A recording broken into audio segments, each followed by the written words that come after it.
All right, good morning, everyone. Let's get started. I have a lot of things to cover with you today. I'm Dave Erickson, owner of Fit Flight and the Women's Gym. And this time of the year, a lot of people are looking at losing weight and dieting. Today is going to be a day that for a lot of you is going to be a transitional day in your life because of what I'm going to describe today.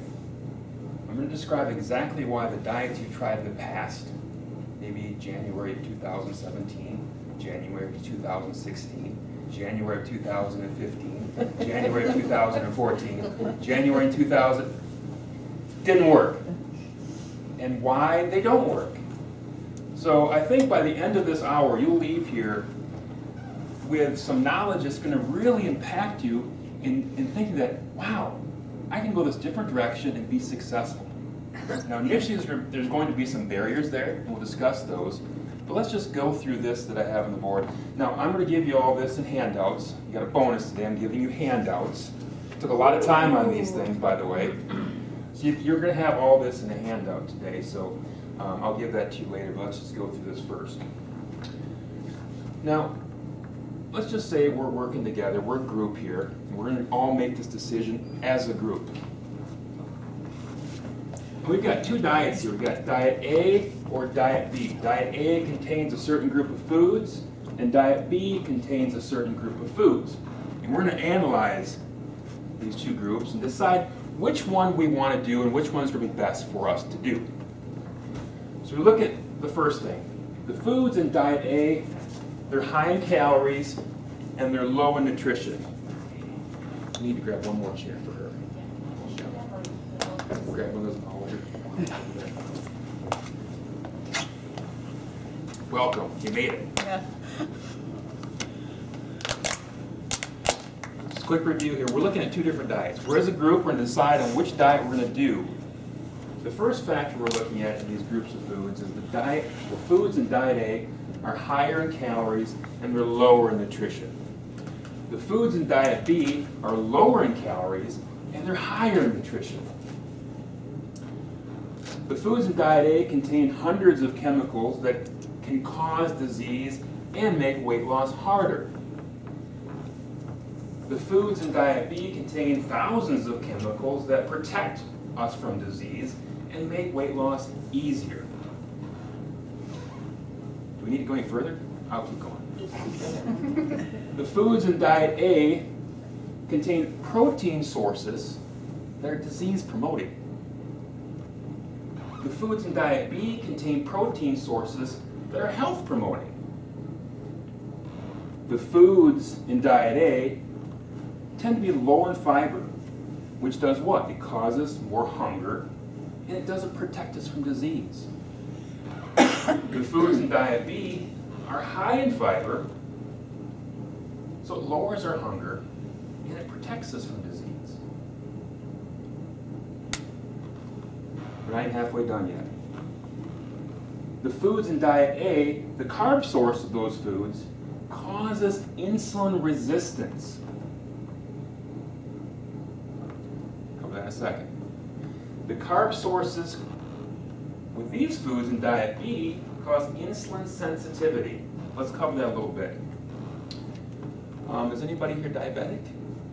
Pre-diabetic? Okay. What happens is when we digest a carbohydrate and it goes into our body, that sugar goes in your bloodstream and goes into our liver, which is turned into glucose. Glucose fills our body. Okay? Has to do something with it, so our pancreas creates insulin, a hormone called insulin that gets pumped into your blood, and it takes those molecules of glucose and it goes to each cell and goes, "We have glucose here for you, would you like it?" The cell goes, "Yes, please," and you get the glucose. Okay? I'm an insulin. All right? So what happens is when we have for example, there's different types of carbohydrates. You may have heard of the glycemic index. The glycemic index is how quickly that carbohydrate is absorbed into your body. The highest glycemic index foods, carbohydrates, are those that release glucose very quickly into your bloodstream. So your pancreas goes, whoa, and sends a whole bunch of insulin to go around and, we have insulin, we have glucose, please, here you go, to all your cells of your body. An example of a high glycemic index carbohydrate would be, the classic example is Coca-Cola, or around here, Sundrop. Regular, with lots of sugar. If you look at a Sundrop, I think it's like 45 grams of sugar. I mean, if you've seen those pictures where they show the pile of sugar in that pile, it's like, holy cow. If you drink that, it's liquids. Boom, it gets digested really quickly. Goes in your bloodstream, goes in your liver. Liver produces tons of glucose. Your pancreas goes, holy crap, it sends tons of insulin to your body. Well, the insulin is flowing all through every cell of your body. And after a while of drinking Sundrops every week, months, and years, after a while, it takes, at first, when you're a little kid, it takes one insulin to knock on the door to take that glucose molecule. After a while, it takes two of us. Both of us are knocking, hey, open the door. After a while, it takes three insulin to come. You got three guys knocking on the door, and then it finally opens. Pretty soon it takes 4, 5, 6 insulins to open that cell door. This is called insulin resistance. Your cells get numb to insulin. It doesn't work anymore. It can get so bad over time that you become diabetic, type 2 diabetes. Then you go to the doctor and say, oh, my blood sugars are super high. Your pancreas is pouring out tons and tons of insulin to deal with it. But your cells are so insulin resistant, it doesn't work anymore. So we don't change our diets, we just get some pills first, glucophage, which takes the liver and stops it from producing as much glucose. Well, that makes a lot of sense. Your body naturally takes sugar and turns it into glucose naturally, so we're just going to stop that organ from doing that. What's that going to do? If that doesn't work, then we just take shots of more insulin. So we have tons of insulin flowing all throughout our body, affecting the cells, creating even more numbness to not take 6, 10, 15 insulin just to open one cell door. Insulin resistance, we're now finding, is one of the, it's totally tied into heart disease, completely tied to heart disease. So if you have diabetes, you're going to have heart disease. And it has to do with everything. They're calling now Alzheimer's type 3 diabetes, because these high levels of insulin going throughout the entire body hit brain cells too. So having this chronic high levels of insulin in your body is now causing dementia and Alzheimer's. So they're looking at that's the cause of it. All right, so back to this. So this diet, carb sources cause these problems, this insulin resistance, these diabetes. The carb sources here promote insulin sensitivity. It means your cells are sensitive to insulin. It only takes 1 or 2 insulin molecules to go and open that cell door to get that glucose in. Got all that? It'll be in the test.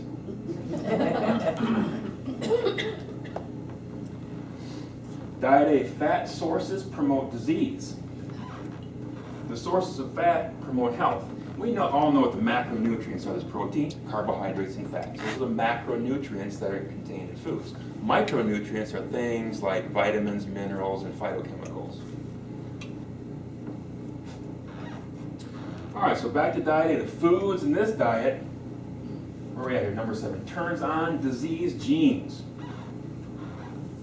The foods in diet B keeps disease genes turned off.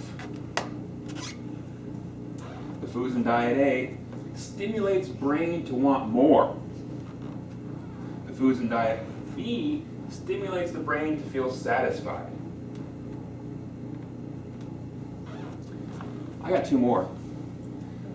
The foods in diet A destroys the good gut bacteria, causing the bad bacteria to take over. The foods in diet B feeds and promotes the good gut bacteria. We'll talk about that in just a moment. And last but not least, the foods in diet A, because they're high in calories, low in nutrition, you can't eat a ton of them. You have to eat relatively small amounts or you're going to gain weight. Whereas the foods in diet B, you can still eat relatively large amounts and still lose weight. You guys all know what's coming here, don't you? But here's what we do. Now, let me give you a little clue here. You probably know what's going on here. But Diet A was developed, promoted, and sponsored by Kellogg's, Nabisco, McDonald's, and Nestle. And because they're huge multi-billion-dollar companies, they got all the government right here. We also say U.S. government as well. This diet here, the foods in this diet were sponsored and created by food scientists and medical doctors that care about your health, not just prescribing drugs. So now, the companies here own companies like Weight Watchers, and what they do is not only do they promote these foods in commercials and advertisements, and then they get the government to say it's okay, it's not that bad, moderation, whatever. They also buy weight loss companies like Weight Watchers who hire a woman that we all love, Oprah Winfrey, to say, hey, it's easy. Counting calories, you gotta count calories here. It's hard to do. Let's just assign points. We'll just put a number on a box and just can figure out your points. Problem solved. We'll keep eating here, but we'll just do the points. Now, no offense if any of you guys are on points right now and you're all fired up about your points. My wife's doing points right now. She's doing my lecture. My daughter's got a basketball game at 8 o'clock or 9 o'clock, so she's going to be here. But she wouldn't listen to me anyway. All right, so can you see here that there's definitely one that's better than the other? I mean, it's not even close. I mean, it's not even like this is kind of double better. This is like mega better. This is crazy better. And here's why I think all you ladies here should really be keying in on this. Who's the person in charge in your house about who buys the groceries and cooks the food? Typically, it's the female of the household, typically. So you guys are in charge of this stuff. You guys are the managers of your household, of what you feed yourself and what you feed your family. I'm not trying to produce, I'm trying to get you guilty. Because guilt motivates, right? Not too much. Too much guilt causes depression. I don't want to depress you. I want to motivate you. To be thinking like, dang, Dave, I never looked at it this closely. You know why we haven't looked at this closely? These ads are not on TV by Kellogg's, Nestle, and McDonald's. Those ads are not on TV. There's books. You can read about it. Who reads books anymore? Go watch TV. I'm just teasing. So, let's look at this more closely. Promised handouts. Here they come, guys. Just take one, just pass them. Pass them along, please.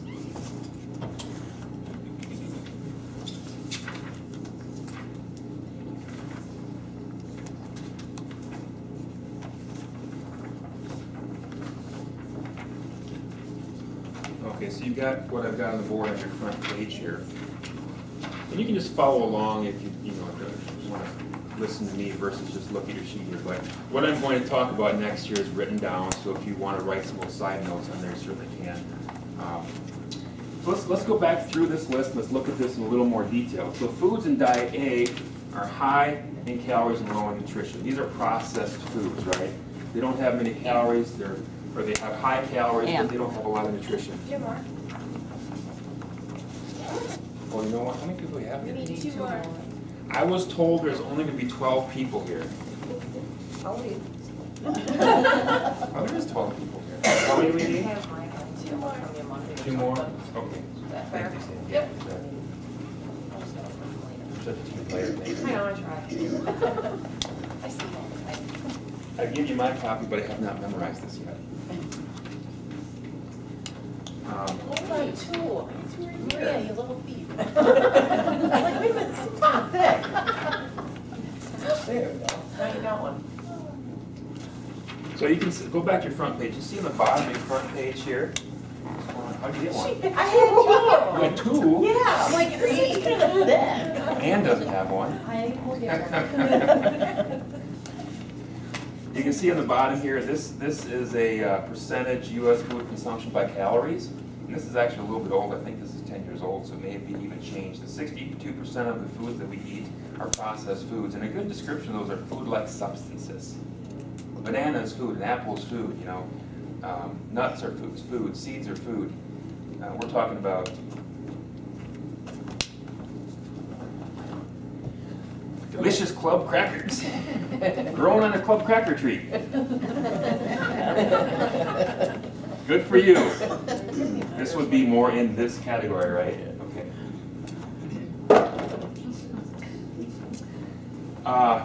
And then the other big chunk of it is 26% dairies and meat, dairy and meats. And then the last of fruits, vegetables, beans, seeds, nuts, whole grains, 12%, maybe even 10% nowadays. But no brainer here, what do you think are the foods in this category? Fruits, vegetables, beans, seeds, nuts, and whole grains. Yeah, absolutely. Yeah. And what are the foods in this category? The other two, the 80%, 90% are here in this category. And I want to go over this more specifically because we've all been taught, cripes, I live in Wisconsin, dairy's good for you. Drink lots of milk every day. Eat lots of cheese. And eat meat every day. That's what we've been taught. But that's not the healthiest way to do it, and it's got tons of calories.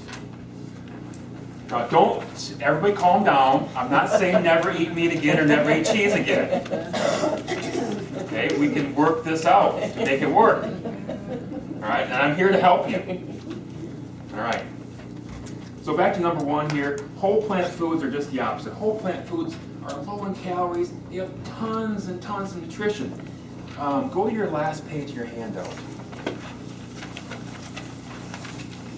I've been studying a lot about nutrition the past 5 years or so. One of the things that I want to do with my career as I move forward is not only help people like you lose weight, but take it to a higher level and work with people that are diagnosed with cancer. What do you do if you're diagnosed with cancer? You know, what do you eat? What can you do to nutritionally help your body heal? So I've been really studying that really hard. And what I found is, like, which category do you think that if you get cancer you should be eating from? Duh, right? But here's the crazy thing, is doctors, if you go to an oncologist, they may say, you know, eat healthy, but we're still eating this and going to chemotherapy. Craziness, guys, crazy. So I'm very, very passionate about this, guys, because you can change your life if you stop counting points and staying here and start living life and eating here. Now, it takes habit change, and it takes the belief that, you know, I can change what I like to eat. And I think that's a part of being an adult. You know, our kids, I don't like it, but try it, it's good for you. They don't give a crap. But we as adults, if you're over 40, I mean, I want all this stuff here. And I'll tell you what, I've got a neighbor dying of cancer. She had got cancer in her leg, and she went through all the deal, and it ended up spreading to a bunch of parts of her body. She's only like in her mid-70s, I think, maybe lower 70s. So they sent her home to die. She's like, you know, sad. And I bet you everyone here knows somebody that's dealing with cancer right now. Heart disease and diabetes can be reversed by going over here. You get cancer, I mean, we can try this. But I'll tell you what, if you get over here now before you're diagnosed with cancer, the likelihood of you ever sitting in an office and the oncologist walking in looking like this is going to be greatly reduced if you start going over here and gradually step yourself over here more and more, especially as you get older, as your body starts to go downhill, going over here more and over there less. You know, if you're 18 years old, you can eat here and get away with it. They're actually finding, though, you know, we've heard this, that childhood, it used to be called adult onset diabetes, no longer, because kids are getting diabetes too, because of all the sugar, the processed foods that we're eating. We're going to go into this in even more detail every day. Looking at this chart here, this is a great book, Eat to Live by Dr. Joel Fuhrman. And like I said, I was studying lots of nutrition. I actually became a vegetarian 2 years ago. I know it's crazy. But I ran across this book. It's like, wow, this is so, so good. And much of what I'm going to be teaching you comes from Dr. Fuhrman. Along with this one, Dr. Hyman. You've probably seen, this guy's been on Dr. Oz a lot. You've probably seen him. But if you look at the nutrition, this is what he calls it being a nutritarian. Okay? here to vegetarian, vegan. Nutritarian means my main focus on what I'm putting in my body is what's the nutrition. Okay? It's not like what tastes the best. I don't give a crap what nutrition is. I just want to taste the best. Okay? So, and I'm not saying you eat things that just nauseate you because it's high nutrition, but it's a way of going, okay, nutrition first, and I'm going to work and make it taste better. You know, one of the things that people, the biggest resistance to going from here to over here is thinking that I like the taste of these foods, and I'm not going to like the taste of this. I don't like this stuff. The problem isn't this stuff doesn't taste good. The problem is you need to develop your skills to make this stuff taste good, and you can do that. Rather than saying, you know, this is impossible. You know, I've tried this. It's just how can you develop the skills to make this taste good? I'm a perfect example. If you knew me 20 years ago, I would be the guy that went to these events. You know how you have the salad first, and then you bring the meal out. They bring the salad out, and I didn't eat anything. I can't even tell you what I ate. No fruits, no vegetables. I think I like corn and peas. I like bananas, apples, none of that stuff. None of that. I was the classic meat and potatoes guy. And you know, I grew up in the, like you guys did, 70s and such as kids. Maybe a little earlier, some of you. I remember spaghetti was in a can was one of my main lunches. As a kid.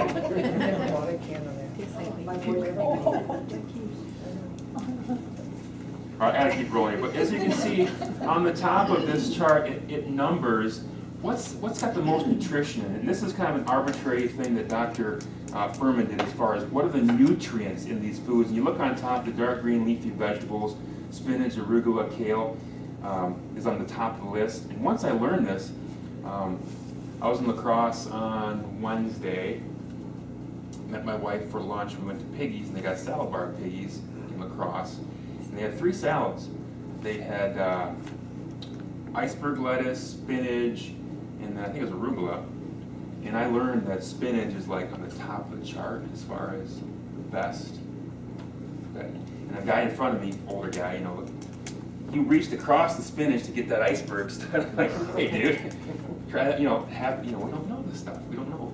What's was a sign? I said, this 100 times healthier than that. You know, we don't have that. So as we go down the list here, you can look at some of these beans, fresh fruits, raw nuts, etc. You know, look at the bottom there. Cheese gets a 3. Come on. Cheese gets a 3? We live in Wisconsin. We are cheesehead Packer fans. We wear cheese on our heads when we go to football games. And you can see, you know, the eggs, the meat, the potatoes, the meat and potatoes and eggs and meats and cheeses, and you know, that's all way in the bottom. Okay, and that's what's over here. So what we're going to be looking at is how can we transfer the majority of our eating more towards the top of this to get these effects. And the biggest ones here, if you're looking at losing weight, isn't this the hardest thing? Isn't this the hardest thing? I gotta keep rolling here. Number 2.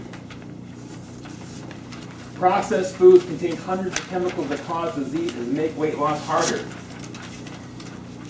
All the preservatives, if you look at the labels and you start to read some of these things and all these chemicals and such, genetically modified foods, colors, dyes, all these chemicals that go into our body, they're not good for us eventually. You know, we can say, here's the thing that food companies do is when they have a certain chemical in food, they have it tested, and they go, well, because it's such a tiny little amount in those crackers, it's not going to hurt anybody. The problem is you don't just eat those crackers. You eat something else with some other chemical, you eat something else with another chemical. You get all these little chemicals. It's like all these snowflakes add up to 2 inches of snow. Okay, so just because these chemicals are labeled as okay by the government doesn't mean that they are okay. Plant foods, here's the biggest thing. Plant foods contain phytochemicals that fight disease and promote healthy cellular function. Scientists agree that there's these lycopene, you've heard of those things, beta-carotene, these are phytochemicals. These are chemicals found in plants that have incredible health effects that promote health and help us fight disease. And scientists have found that, or they believe that there's hundreds, maybe thousands more they haven't discovered yet. So when you're eating that spinach I was talking about, we've already found lots of great things in it, and there's probably a ton more that we don't even know about that's in it. And what's also really great is that these phytochemicals work together synergistically, meaning if you eat a salad with spinach, you put some walnuts, put some tomatoes, and you put some onions, they have different phytochemicals in each of them. And let's say each of them is worth 1, you have 5 of them. 1 plus 1 plus 1 plus, it's not 5, it's like 25. That's what synergy is. Because they all work together to promote good health. So when you eat a variety of fruits, vegetables, nuts, seeds, beans, they all work together to really promote the heck out of your health. Now, when you eat a processed food that's got sodium bicarbonate, blah, blah, blah, blah, blah, blah, and then you got the other chemical and the other chemical, they work synergistically together to hurt your body. Number 3, protein sources are disease promoting. What's the standard plate? Meat, starch, vegetables. Meat every day.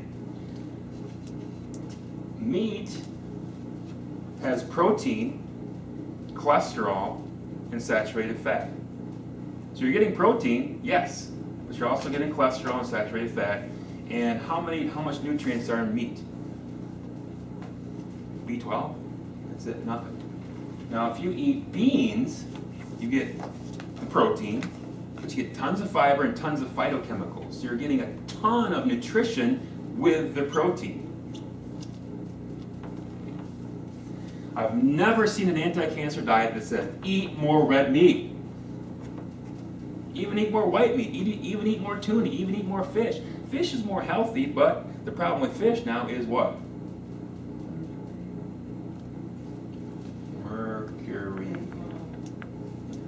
Because what happened? Because we love our industrial society with all of our things and chemicals and such, and we got all this chemical stuff that we dump into the oceans, and now the little fish are eating the chemicals, and the bigger fish eat the little fish, and or the medium fish eat the little fish, and the bigger fish eat, and it keeps going up, up, up. So they say when you're eating fish, the biggest fish have the most mercury in it. Why? Because they're eating all the little fish that have mercury in it. It adds up. So when you're eating fish, you want to eat smaller fish, like yummy sardines. Because they're little fish. They don't have much mercury in them. So go ahead and knock yourself out and eat sardines. Cod is okay, thank God. Cod's okay. What we do without cod on Fridays? No cheese, no cod, I'm out. I'm going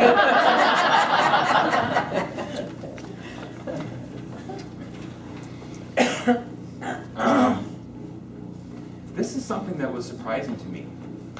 Which has more protein, 100 calories of steak or 100 calories of broccoli? Now, if I just said it's surprising to me, you know the answer. It's amazing that actually vegetables, calorie per calorie, have about equal amounts of protein. Why don't we know this? Is it because the beef and dairy industry have a lot more money than the broccoli industry? Maybe it is. I don't know. Crazy. So this whole thing about we gotta have meats and milk for our protein is a myth. Absolute myth. How many people here are totally believe that milk creates good bones? Yeah, come on, everybody. But studies show that when dairy consumption goes up, osteoporosis also goes up. The countries that drink no milk have the lowest level of hip fractures and osteoporosis issues. Amazing. And there's some scientific thing, and I can't describe it right now, but there's a lot of things out there that we need to look at and go, wow, that doesn't make sense. Now, I'm not saying don't drink any milk, but milk is liquid calories, high in fat. Number 4, fiber. Fiber, fiber, fiber. Fiber is super duper important. Here's why fiber is so important. Number 1, it fills up your stomach.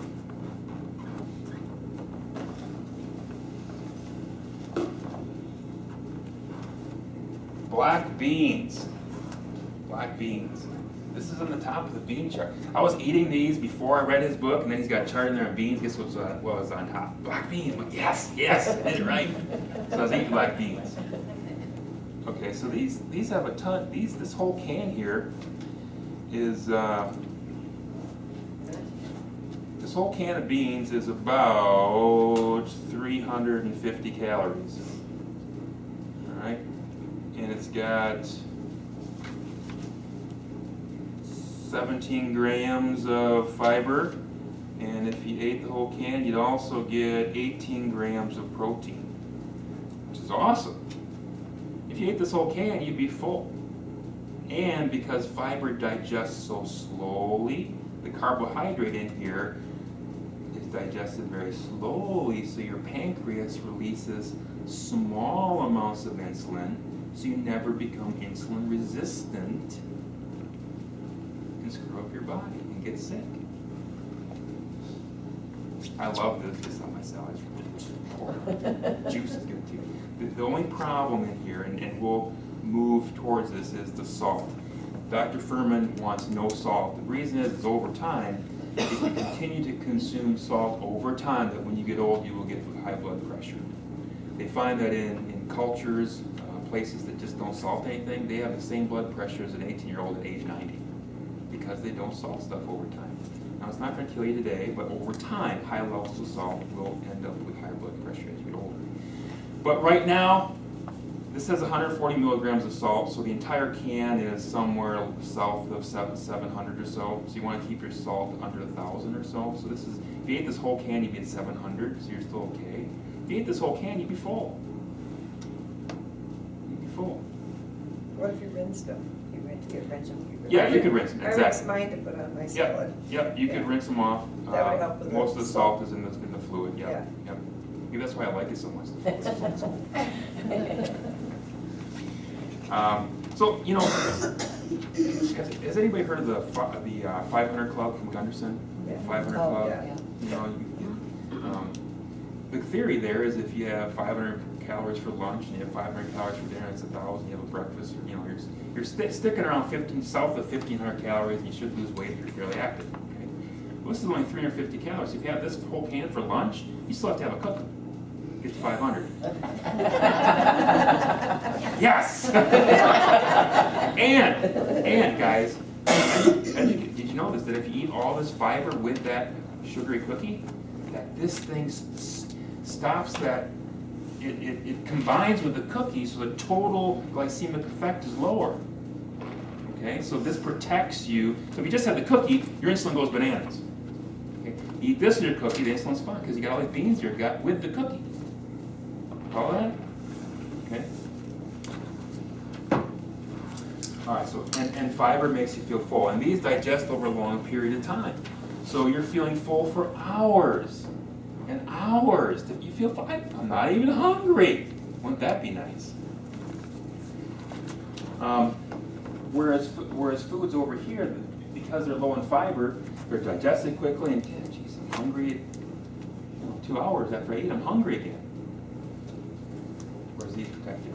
Number 5, carb sources cause insulin resistance. We talked a little bit about that. That when you eat low fiber foods, the carbs are digested quickly. There's a lot of insulin released, and over time, eating processed foods, high glycemic foods, you become insulin resistant.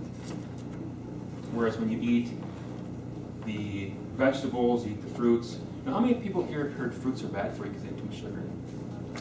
Oh yeah, yeah. That's another good one. It's the fruits have fiber in them. No one has ever walked in a doctor's office and said, I just can't control my banana consumption. Last night, I binged on 26 bananas.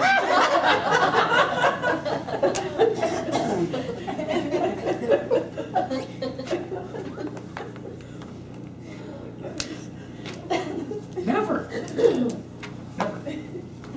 Fruit is good for you. It's good for you. All right. Number 6, fat source promotes disease. What we're talking about here is fats that come from animal products because they contain high levels of cholesterol and saturated fat. That's why those proteins promote disease. the fat sources from plants. I'm going to read through this just so you get this.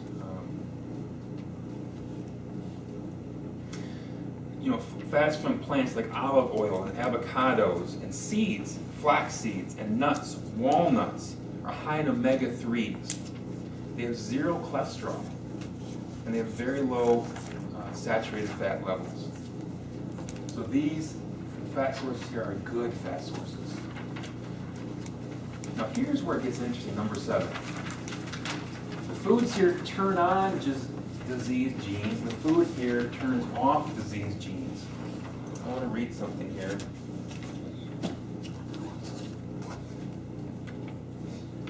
There's a new science out there called nutrigenomics. Nutrition and genes, nutrigenomics. Dr. Dean Ornish showed that after just 3 months of an intensive lifestyle program, including whole foods, plant-based diet, over 500 genes that regulate cancer were beneficially affected, either turning off the cancer-causing genes or turning on the cancer-protective genes. There's no medication that can do that. And then they fed they did a study, they fed 2 groups different types of foods. And what they did is they just changed one thing. One group was fed whole kernel rye bread and rye pasta. So this would be the whole grains. The grain right from the plant, okay? Not the refined, bleached flour that we're used to eating in the processed foods. Okay? After 12 weeks, the researchers performed a fat biopsy, looked at gene expressions, and gave the participants in the study a glucose challenge to assess how their blood sugar and insulin were affected by these dietary changes. The results were groundbreaking. Remarkably, people in the group that ate the rye had smarter, smaller fat cells and were more insulin sensitive. Diabetes reversing genes were switched on because the information contained in the rye, a phytonutrient called lignans, independent of calories or grams of carbs eaten. In other words, it didn't matter how many calories or grams of carbs this group ate, it was the kind of carbs that was important. The quality of our food matters as much as the quantity of what we eat. Even more amazing was how these genes had changed in such a short time. Dozens of genes that had made participants fat and diabetic were turned off, and dozens of genes that would help them become healthy and thin were turned on. 71 genes that promote insulin resistance and cell death were turned off in the rye group. The foods they ate beneficially affected their genes, turning off the very genes that predisposed them to diabetes. On the other hand, 62 genes that promote diabetes were turned on in the group that ate the oats, wheat, and potatoes. Sounds okay. And that led to an increased stress molecules, increased inflammation, increased oxidative stress, or free radicals. All this in turn causes diabetes. He calls it diabesity, meaning having diabetes and being overweight. Remember, these 2 groups ate exactly the same number of calories and exactly the same percentage of fat, protein, carbohydrates, and fiber. The only difference was the type of carbohydrate they consumed. This one study, among many others, concludes that food is not just calories, food is information. What the heck? So what this is saying is this study of nutrigenomics is saying that if we put crap food into our body, it tells our genes to turn on disease genes. We eat these foods and it tells our genes maybe we're predisposed to cancer. Maybe we have some genes that we're predisposed to it. It keeps them off. Wow. I mean, wow. Holy cow, wow. I don't know about you, but I don't want to get cancer. I want my genes that cause cancer to stay off. Turn them off, leave them off. So wow, what an interesting thing there. That is so, to me, that is really something that I've never really heard about, that the food we eat actually affects the genes that are expressed. Scientists are trying like crazy. All those pharmaceutical companies are really trying hard to find a drug that will do that, just exactly that, to turn off the cancer genes. So I've often wondered, why do young people get cancer? person get cancer. Well, what happens, in theory, is that they have some gene they inherited that was really close to being turned, a cancer gene that's really close to being turned on. And over the course, I mean, even if you're 20 years old, you still had 20 years of processed food diet. And that gene got turned on. Now, cancer is a bigger thing than that. It's stress, diet. Stress and diet are two huge ones. So this person probably had some stress in their life, or chronic stress over a long period of time, which suppressed their immune system. Crappy diet turned on, so everything went together. Boom, you got diagnosed. So man alive, holy cow! These foods keep those genes turned off if I'm predisposed to them. Number 8. The foods here stimulate your brain to want more. Fats, salt, sugar. This all looks so serious. Smile. And the food manufacturers are out to make money, so they know that salt, sugar, and fat make your brain go, I want more, I want more, I want more. This is why when you walk into McDonald's and you smell those French fries, and then you eat those French fries, your brain goes, oh, I missed you, French fry.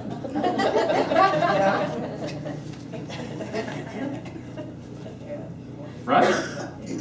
Holy cow. Have you ever been on a diet and decided, I like ice cream, but I'm going to have just a small bowl because I'm doing the points? And you sit down in your small bowl and you're watching your favorite TV program.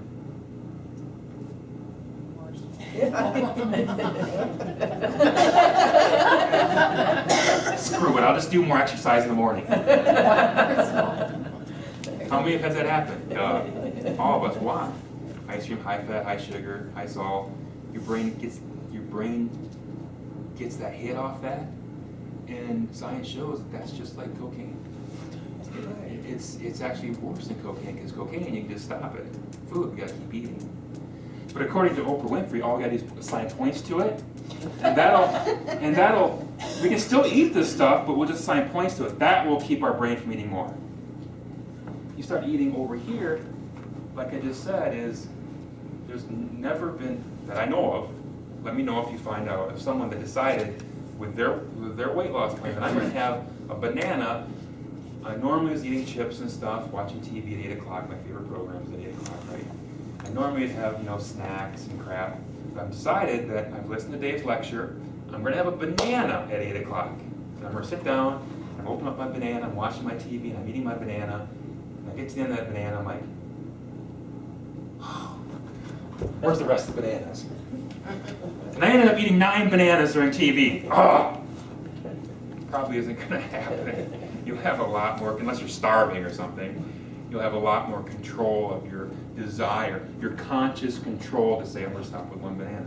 Your conscious control to say, I'm going to stop with 1 cup of ice cream, or a half a cup of ice cream, or 5 potato chips. I'm just going to measure out the junk food. And when I'm going to put it in little baggies. Look, I've just got 100 calories of caramel cashew crunch popcorn. Bag's over there. In fact, I put my bag in the garage. There you go. But I got my serving right here. So you eat here and you're like, how many? You're putting your boots on, going back in the garage.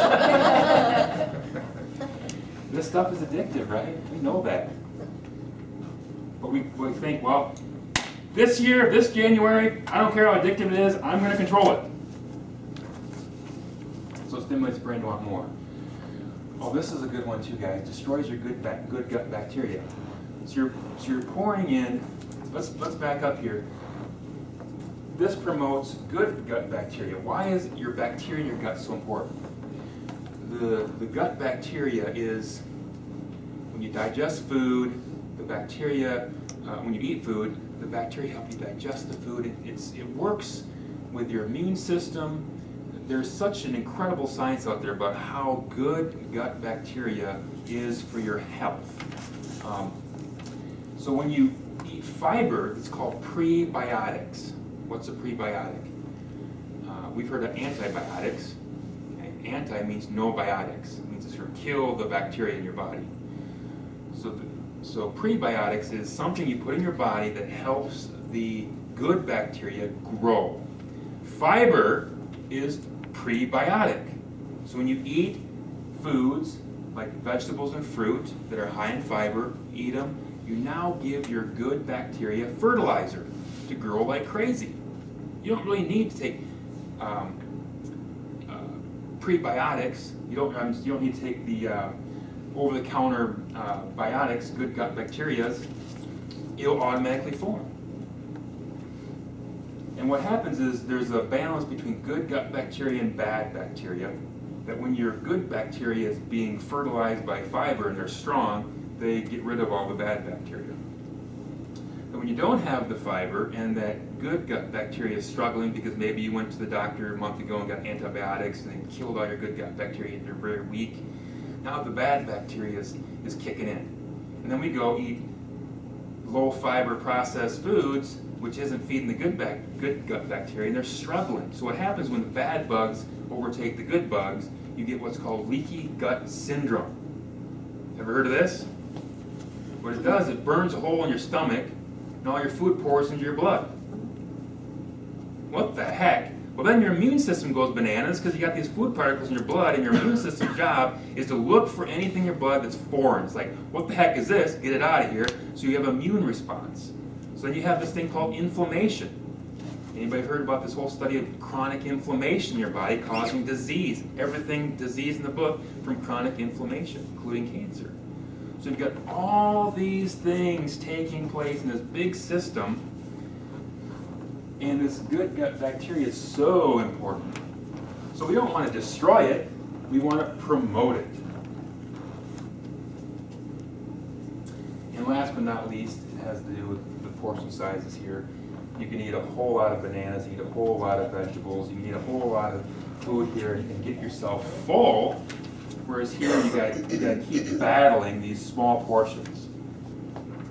You can't get full here and lose weight. Whereas you can actually get full here and still lose weight. Now if you control your portions here, you can lose massive amounts of weight. If you guys saw some pictures that I posted on the website, those pictures to promote this is on the Facebook page. I threw some pictures on there, some ladies before and after pictures. They didn't look like the same person. Huge, huge, huge 100-pound weight losses.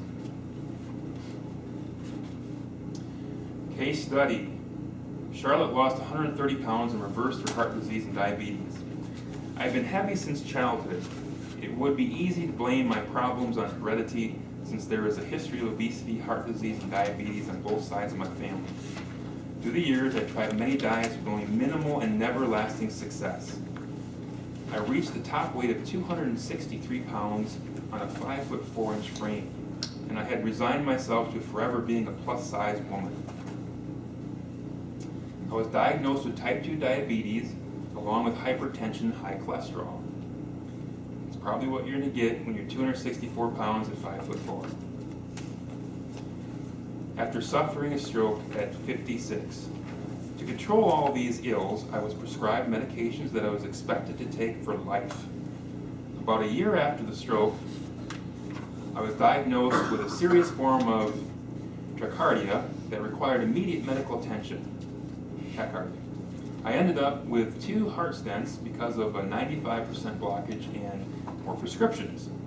I avoided seeing doctors because although they lectured me about my weight, the only solution they offered me was a calorie-restricted version of the standard American diet in which I was always hungry and miserable. My husband, Clarence, searched the internet for ways for me to become healthier and found Dr. Furman and his book, Eat to Live, which claimed dramatic results through dietary change. I quickly shed pounds and my lab results improved. Although my diabetes was controlled to a satisfactory level, satisfaction by doctors, Dr. Furman said the first priority was to get rid of it completely through nutritional excellence. And that's what this is, nutritional excellence. I don't know about you, but I want to learn nutritional excellence. I don't want to be nutritional stupid. How would that for motivation?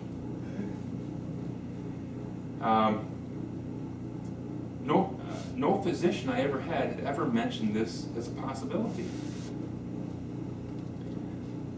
Now, about a year and a half later, I am no longer diabetic. I have no further heart problems. My fasting blood sugar averages 79 without treatment. My total cholesterol has dropped from 219 to 130. My triglycerides are down from 174 to 73. My LDL is 149. All these great things. Okay. My current weight is around, it was 263. My current weight is around 130. Slightly less than half my maximum. As hard as it is to imagine, the last time I was this weight, I was under the age 12. Less measurable but important benefits are that I no longer snore, have more energy, and have increased resistance to colds and flus that previously wore me down. There are many things I can do more easily now versus before I was overweight. I owe all these positive changes to Dr. Furman's Eat to Live program. I still have a hearty appetite, but my relationship to food is far less addictive. People may think I have lost weight through willpower, but that's not true. If I'd had any willpower, I would never have become so large in the first place. Makes sense. The Eat to Live program takes time and effort, but for me, the results have been well worth it. And didn't have a big bold picture of her here, but you can see, just incredible change. And she, not to judge it, but she looks like a simple woman. I think she's a really smart person to figure out this diet and stick to it. But you're a very average lady here who just made the decision. But the thing is that why did she make the decision? She was 263 pounds. She's half dead. It's either change or die, pretty much. So, in getting ready for this talk, I was thinking about how humans behave, and that we don't really get off the pot until the pot is burning. It takes something that really shocks us. Like I said, heart disease and diabetes can be reversed just by switching your diet. You should do that. Cancer, when you get cancer, you can eat a lot of good foods and still not cure your cancer. So, wouldn't it be nice to have like some sort of a meter or blood test or something that we can know, I'm 75% to cancer. Oh, crap, I better change my diet now. I'm 75% to cancer. Or I'm 80% to diabetes. I'm pre-diabetic. By the way, if you're overweight, you are insulin resistant right now. Your body is insulin resistant. So you only get diagnosed with diabetes is when you go in, hey, you're diabetic, sorry, here's what you need to do, here's your glucophage, or we'll do it with that. You need to exercise, you need to get eating over here. See you later. Hope it works out for you. But wouldn't it be nice to have that gauge right now and all of us to know where we're at? Am I way back at 20% to cancer? Am I knocking on cancer's door? Am I really getting close precancerous? The thing is, when you get diagnosed with cancer, even like I was watching a video of Dr. Furman last night, getting ready for this talk, and he said, even when doctors find on a mammogram just a little bit of cancer, that little bit of, all those little cells you see, that's not like 10 cells. That's like 1 million cells there of cancer sitting there. And there's a good chance that because it's been sitting there, he said like 10 years, I can't believe that, that cell has turned into cancer over a period of several years, and it could be in other places of your body. Once you see a little, you may think, well, I caught it early. Once you even see it, you've got it. And that was like pretty striking to me. It's like, man, great argument to don't wait until you get diagnosed and think that, oh yeah, it's fine. I'll just wait until I'm having my mammograms every year. I'm good to go. If they catch it early, I'm fine. It's like, let's get here and let's prevent it. So really, it's not about what you're going to be giving up. It's what we're going to get. What we're going to get. I mean, if you look at this, and I hope that by illustrating it like this, you're seeing this maybe for the first time in a different light. Like, wow. It's like, okay, I was really working hard on my diet, but I'll be honest with you, Dave, I was basically just reducing what I was eating before on my diet. Maybe some of the fruits and things I was incorporating, and maybe a little less cheese or whatever, but what I'm saying here, guys, now is I want you guys all go, crap, I want to get over here. Maybe it's going to be hard, but I want to take all my efforts and put it towards here and see if I can get here with my life and get all these awesome benefits in my life. All right, let me just, gosh, like 4 minutes left. I only have 4 minutes left. I have so much more to talk about now. I think I've partially convinced at least one of you that this is better. That was my plan today, was to do that. Let me just take a look here if there's anything else I want to talk about.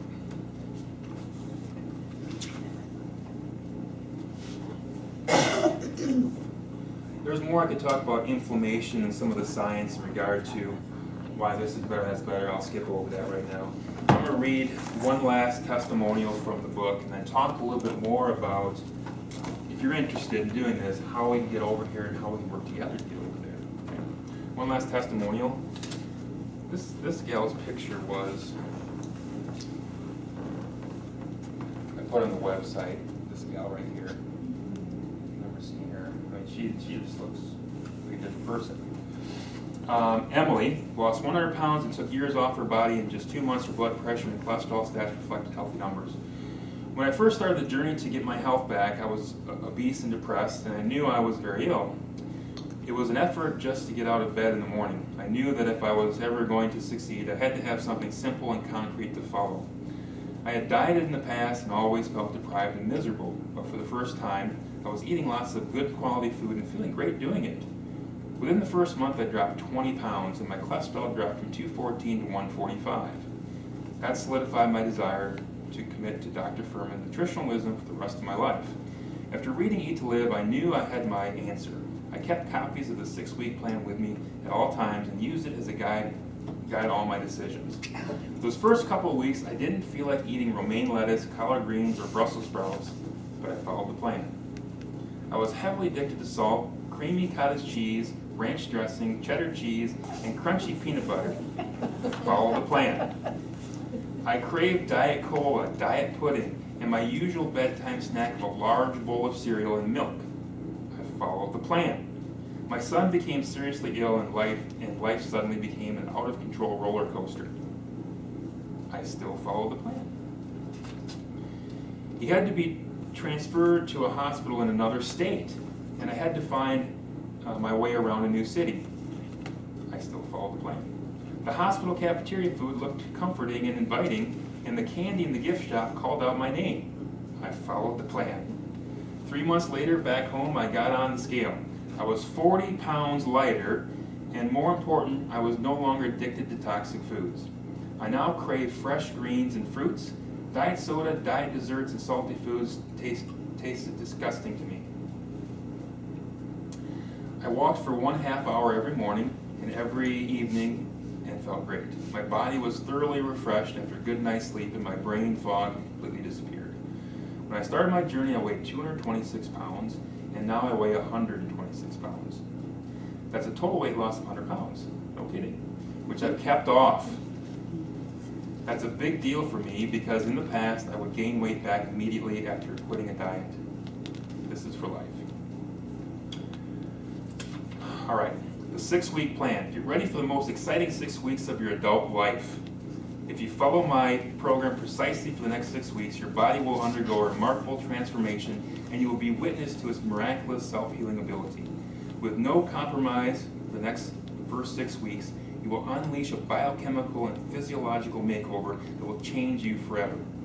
You will be thrilled with how easily your weight drops and the subtle changes you experience in your physical and emotional well-being. Maybe even more meaningful than the weight loss, you will feel better than you have in years. Your nose won't be stuffed, your allergies can disappear, and your constipation will go away. Most people quickly find they are no longer aware that their digestive tract even exists, as they no longer experience stomach aches, cramping, intestinal discomfort.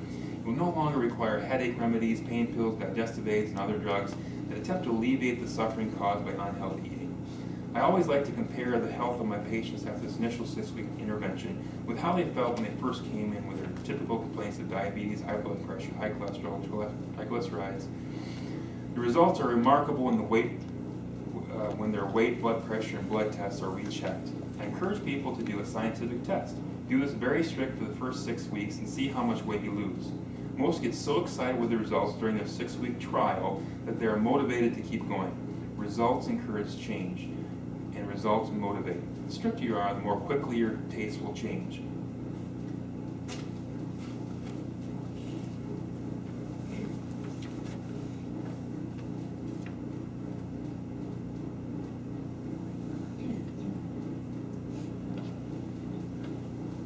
The 6-week plan includes none of the optional low-nutrient foods described later in this chapter. Whether you have a serious medical condition or not, your body will undergo an energizing and healing transformation, will overcome food addictions, and get the physiological house cleaning it has been yearning for years. It will be hard initially, but the immediate results will help you be focused. It's not unusual for my patients to lose 1 pound per day over the first 10 to 14 days in this plan, sometimes more.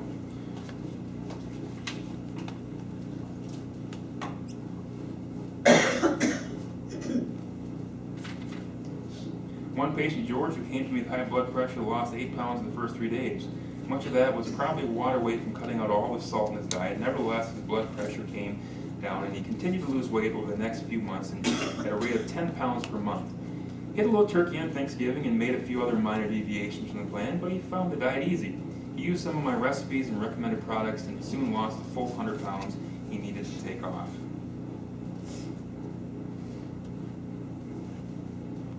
Raw vegetables, including salad. These foods are to be eaten in unlimited quantities. Think big. Since they have negative caloric effect, the more you eat, the more you lose. Raw foods also have faster transit time through the digestive tract and results in lower glucose response and encourage more weight loss than their cooked counterparts. The objective is to eat as many raw vegetables as possible. The goal of 1 pound a day. Meeting this 1 pound goal is not hard to do. Small, blah, blah, blah. Cooked vegetables, beans, you can go on and on. I mean, you can eat as much as you want. Are you kidding me? All right. So, I'm out of time. You guys gotta go back to your lives. There's the door. Yes? Could you put on Facebook again the good olive oils and the bad ones that you had? Because Jenny forgot to write something down. Sure. Could you do that, please? So, in creating this talk today, I thought, this is a lot of great information.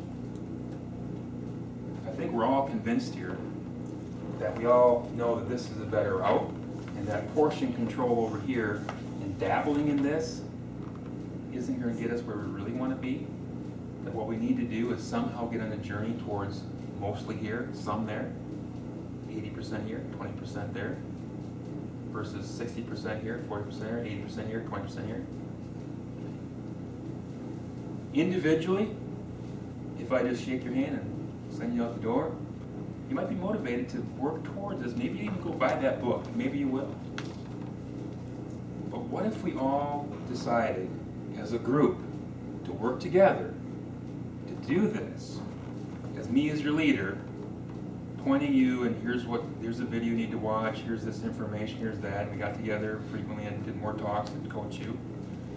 And then we communicated with each other and said, hey, I tried this in the evening, it worked really good. I put this on my thing instead of that. That really worked good for me. Or someone's having some trouble with it, and encourage that person, no problem, get back on track. We work together as a group. That's going to make it a lot easier. So, who would be interested in doing that? Perfect. So why don't we do this? Why don't I get all of your information, give it to Ann, she'll collect it, and who's interested in working with me as a group to get over here, and we'll start thinking maybe next Saturday we'll get together again, and I'll go specifically into what I'm doing right now to be over here more, that you can start to implement. Because it's kind of good to start with a format and go, here's what Dave does, and I'm gonna do this, and then kind of, instead of just trying to make it all up on your own as far as what you want to do. Because I'm like a dumb guy, I'm not a cook, so I made it really easy for me to incorporate more of these foods into my diet. I mean, I have like this, I call it a super shake in the morning, I have a super salad for lunch, and then in the evening, not so good, but I'll show you, I'm not eating like a big steak at night or anything like that, or, you know, but so I can show you what I'm doing first, and we can go from there to help you get moving more towards here. And I think it'd be really great if we did that together, and over time we kind of see how some of the things start to change. How you start to feel like, yeah, I don't have those cravings anymore, and the weight's coming off, and I'm feeling better, and I feel as, you know, the challenges, here's the challenges. The biggest challenges are the social aspects of moving over here. If you got children that don't, hey, your kids are, you may have to cook for mom and cook for the kids. And how do you, because I know when I'm just passionate about this and I get around people that don't give a crap about this, I get kind of angry. So it's like you can't get mad at people because they don't want to eat like this. So you gotta be a role model. You gotta have some strategies of how you're gonna do this within your social circles of people that you're around. So when you go to parties and they're wondering why you're not eating all the crap food, you know, like, who do you think you are? So that's the biggest barrier. The other biggest barrier is this whole thing in our brains of thinking, you know, I've tried this stuff before, it doesn't work because I don't like it.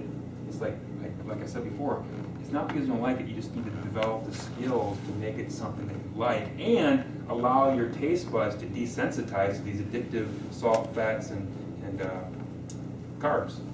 And it will change over time. Just like if anybody here's quit smoking, you know, over time you don't desire the cigarettes anymore. First few weeks you do. You know, you're going, rah, this is so much better, I gotta go back here. So why don't you do that? Once you get your information to Ann, we'll collect it. And I don't know for sure about next Saturday. I think I'm available. If you guys are available, we'll get together. But I'm going to start feeding you more information to look at and to read and to study so that you can develop your own plan to develop more over to here. Sound good?